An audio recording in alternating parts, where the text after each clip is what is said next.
Welcome to Kenton's videos. Enjoy the video. You're ready. Open the presentation and make a small, reversible change so you can practice. To undo, press Command Z or choose Edit Undo.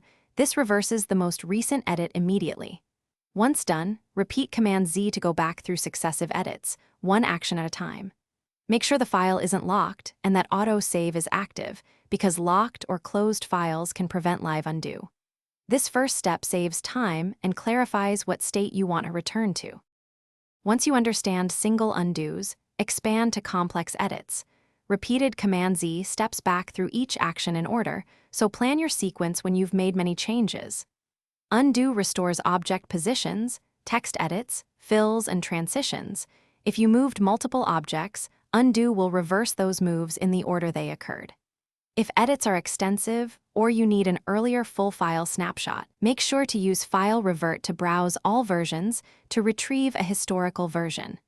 This gives broader recovery than sequential undo. To complete the workflow, use Shift-Command Z or Edit Redo to reapply anything you undid by mistake. This moves forward through the action history. Once satisfied, save or export the final version. If you can't reach the state you need with undo, use File Revert to browse all versions to recover an earlier snapshot.